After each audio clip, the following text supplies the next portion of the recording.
Plus que quelques jours avant la Tabaski, la fête musulmane sera célébrée vendredi prochain. Ce soir, l'on s'intéresse aux petites activités autour de la vente de moutons. Football mondial 2018 pour les éliminatoires Côte d'Ivoire-Gabon les 2 et 5 septembre prochains. Le sélectionneur Marc Wilmotte rassure les Ivoiriens. Le 29 août 2016, les FARC et l'État colombien mettent fin à plus de 50 ans de guerre avec l'entrée en vigueur du premier cessez-le-feu bilatéral. Madame, Monsieur, bonsoir, bienvenue à tous. Pour commencer, on va parler sport, football, mondial 2018 pour les éliminatoires. Les 2 et 5 septembre prochains, les éléphants de Côte d'Ivoire seront face aux panthères du Gabon. Le sélectionneur Marc Wilmotte rassure les Ivoiriens. À ses côtés, Salomon Kalou et Aokwasi Gervais. Pour la double confrontation entre la Côte d'Ivoire et le Gabon, le sélectionneur belge des éléphants, Marc Wilmotte, était face à la presse ce mardi 29 août 2017. Accompagné de 2 vaillants soldats, Salomon Kalou et Aokwasi Gervais, ils ont expliqué le retour de certains cadres en sélection. Salomon, j'avais un accord avec Berlin où il n'arrivait pas au mois de juin, qui faisait d'abord un moment de repos, parce qu'il a 32 ans et je crois que c'est important, d'avoir une certaine récupération. Et j'avais un accord avec Hertha BSC pour qu'il puisse être frais et dispo au mois de septembre.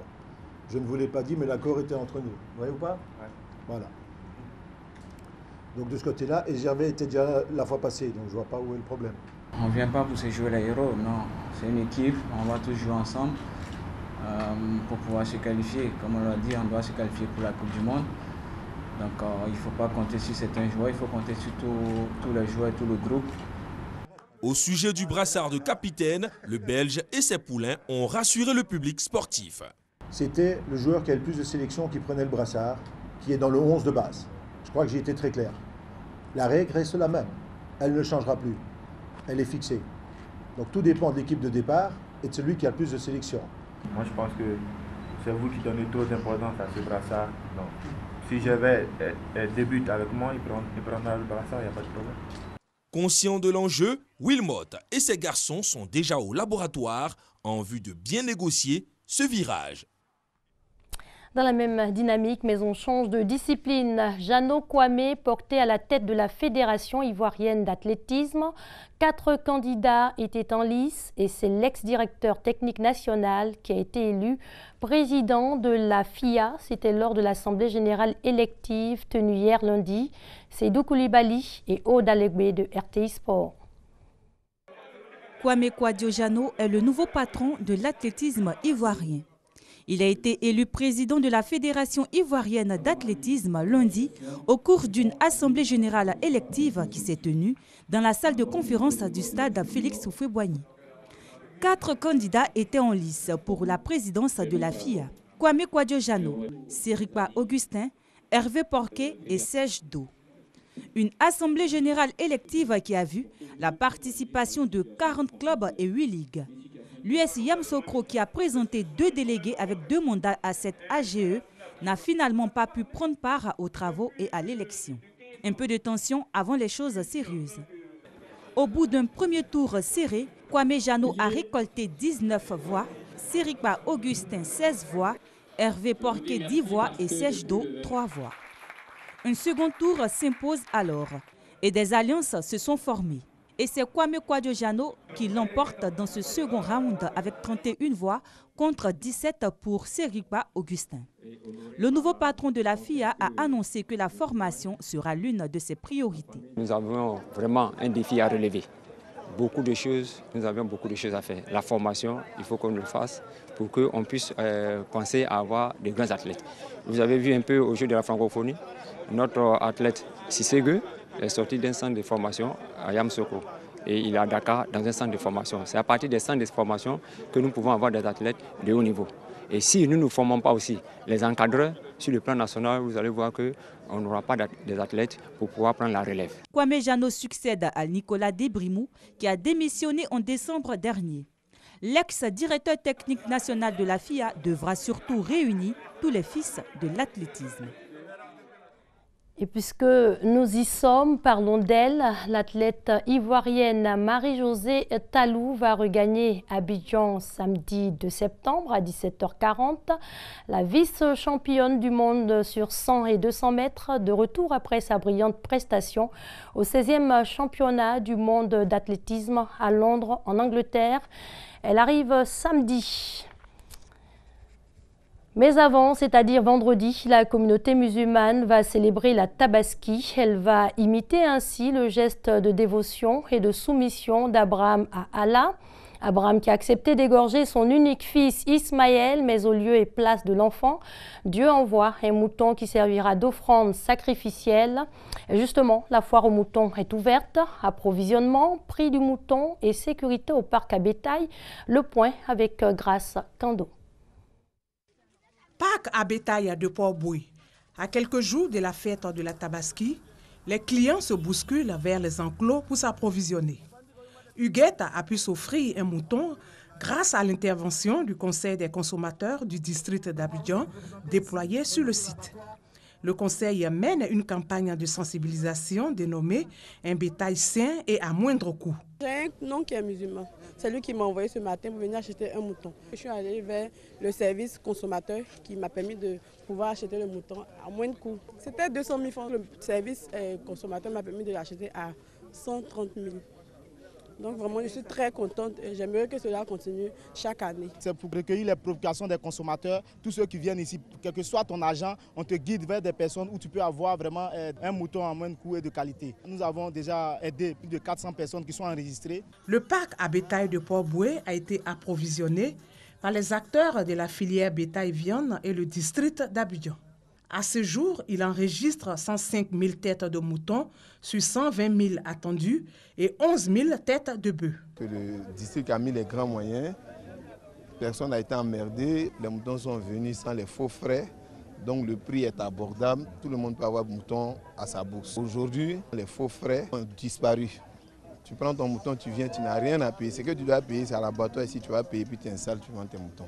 Nous avons encouragé nos partenaires de l'extérieur vraiment à faire venir leurs marchandises parce que nous leur avons garanti une sécurité totale par rapport à leur activité. Cette année, il y a une forte présence des forces de l'ordre pour dissuader quelques voleurs éventuels. Ces bêtes qui servent à la commémoration du sacrifice d'Abraham viennent généralement des pays limitrophes, notamment le Burkina Faso, le Mali et le Niger.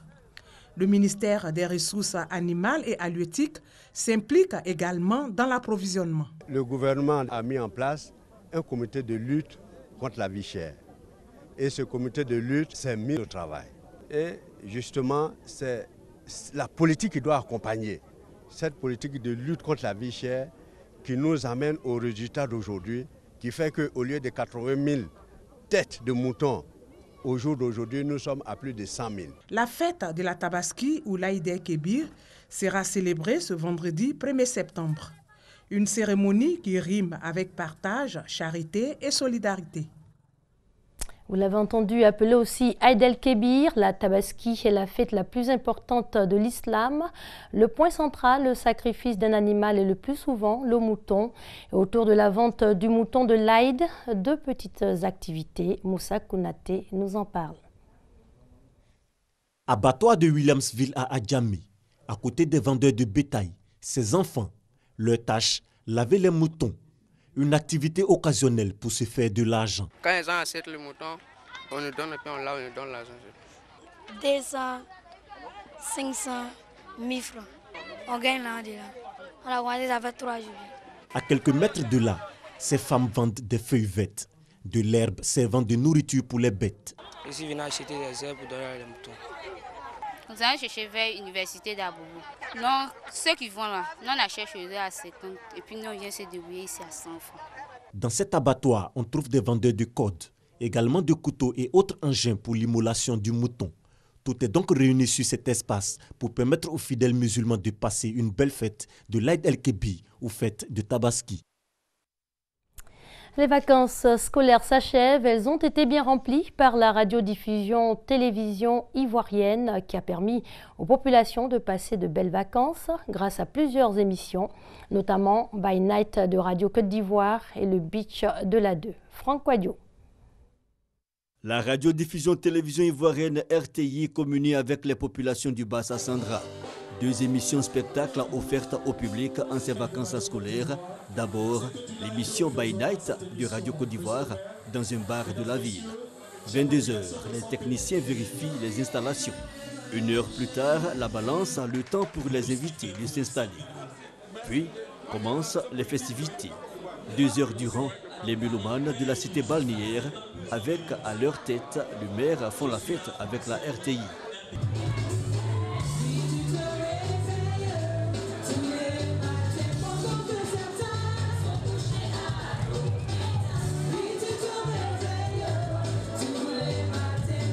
Le lendemain, à la plage municipale, les spectateurs de l'émission Beach de la 2 sont venus nombreux pour l'enregistrement. Les artistes se succèdent sur le podium. L'ambiance est entretenue par les animateurs de la RTI.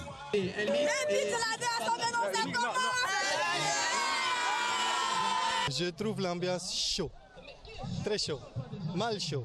Pour le responsable du réseau d'agences RTI Publicité, ces émissions, au-delà du divertissement, sont une occasion pour la RTI de proposer ses offres aux annonceurs de la région de San Pedro. Nous profitons, n'est-ce pas, de la présence de l'agence ici pour lancer nos activités véritablement et donner l'opportunité à tous ces annonceurs, à toutes ces personnes physiques ou morales qui veulent communiquer, de profiter de cette aubaine. La RTI dispose d'un bureau régional d'information, d'un centre émetteur et une agence à publicité pour servir les populations du Bassa Sandra.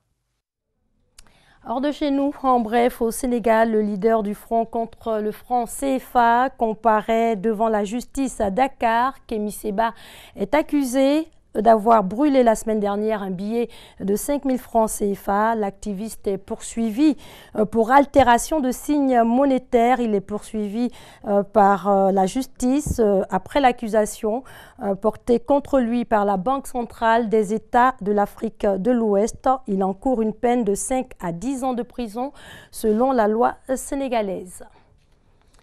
Le 29 août 2016, une nouvelle histoire commence pour la Colombie. Pour la première fois, le pays va connaître le silence total au niveau des armes. Ce jour-là, le premier cessez-le-feu bilatéral entre en vigueur entre les FARC et l'État colombien. Il s'agit du plus ancien conflit des Amériques. Il a fait au moins 266 000 morts, c'est cela. C'est votre éphéméride avec Moussa Konaté. 29 août 2016, cessez-le-feu historique entre l'État colombien et les FARC.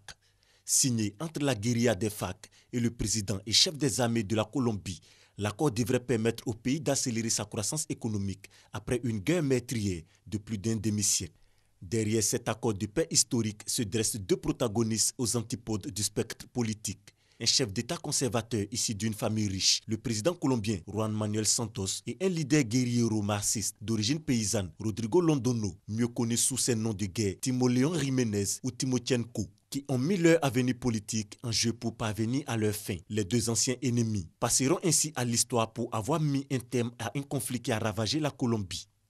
Élu en 2010 et réélu en 2014, le président du centre droit a fait la guerre aux FARC pour les affaiblir et les forcer à négocier, selon un de ses plus proches conseillers, Mauricio Rodriguez.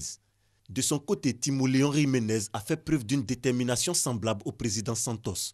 Leader de la guérilla depuis 2011, il est le 3e commandant de l'histoire du mouvement né d'une insurrection paysanne née en 1964. Timochenko a réussi à convaincre les 7500 hommes sous son commandement à déposer les armes parce qu'il est l'un des hommes les plus aimés au sein des FARC en raison de sa proximité avec leur défunt chef historique Marulanda alias Tirofidjo, selon l'expert de la Fondation Paix et Réconciliation, Ariel Avila. Le cessez-le-feu bilatéral définitif n'entrera légalement en vigueur que le jour de la signature des accords qui doit avoir lieu du 20 au 26 septembre. Le désarmement des guérilleros reparti dans tout le pays pourra ensuite commencer et devrait s'étaler sur 6 mois, supervisé par les Nations Unies. Avant même la signature officielle de ces accords de paix, négociés pendant près de 4 ans à Cuba, Les FAC se réuniront en congrès du 13 au 19 septembre pour les ratifier et entériner la transformation de leur groupe en mouvement politique légal. Exceptionnellement, cette 15e conférence des FAC sera ouverte à la presse et à une 50aine d'invités nationaux et internationaux. Depuis juillet 2015, les FAC avaient déjà cessé de manière unilatérale les hostilités et le gouvernement avait suspendu ses bombardements aériens contre les rebelles. Cependant, c'est la première fois que le gouvernement et la guérilla concluent un tel accord. Même si les FAC représentent le principal groupe de guérilleros, la Colombie doit encore composer avec les rebelles de l'autre groupe de guérilla marxistes, l'Armée de libération nationale, et les bandes criminelles continuent de défier le gouvernement. La paix avec les FAC, issue en 1964 d'une insurrection paysanne et qui compte encore quelques 7500 hommes armés, ne signifie donc pas nécessairement la fin des violences dans le pays. La guerre civile en Colombie a fait plus de 220 000 morts, 40 000 disparus et près de 7 millions de personnes déplacées, fuyant les violences. Voilà, c'est la fin de cette édition. Bonne soirée sur les antennes de l'RTI, la marque du service public.